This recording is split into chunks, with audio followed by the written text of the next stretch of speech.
What if the greatest barrier to innovation is our own brain? We're innovating faster than we can physically evolve, and it's making us anxious. Every day, we're surrounded by tech advancements, digital everything, and constant pressure to keep up, scale up, and reinvent. But underneath it all, many of us are feeling overwhelmed, disconnected, or burnt out. Could it be that we've left the human brain behind? In a world racing forward, our brains are still stuck in survival mode. While technology evolves at a lightning speed, the brain takes small, careful steps. Did you know the part of the brain responsible for reasoning, the prefrontal cortex, isn't even fully developed until our late 20s? Reasoning! And it only makes up around 30% of the brain? The rest?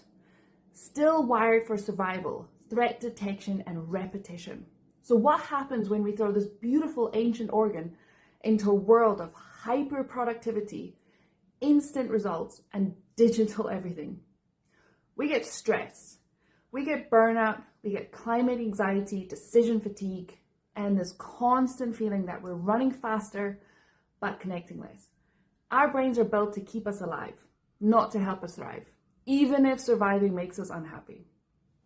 As a therapist and entrepreneur, I've seen this pattern everywhere, even in myself. And recently, I had a bit of a aha moment.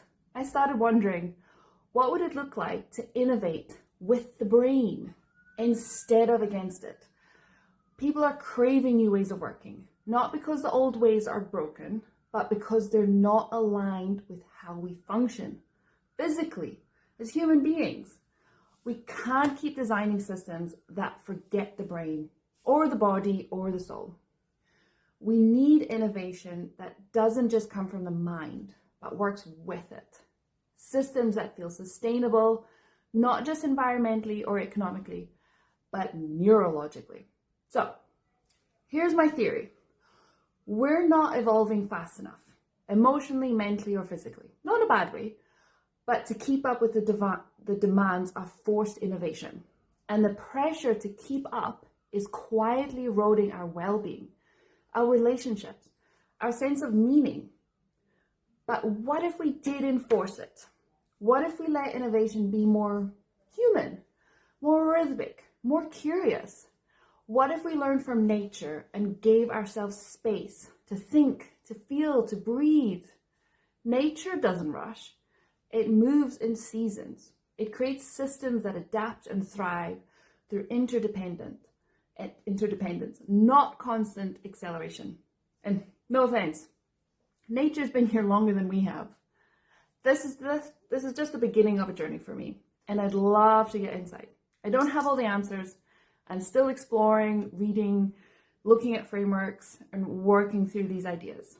But I know this matters, and I know I'm not alone in this feeling. So let me ask you, have you ever felt outpaced by the world around you? Do you notice the tension between your desire to innovate and your need to just breathe? What might change if we designed work that worked with our brain, not against it? So let's start that conversation.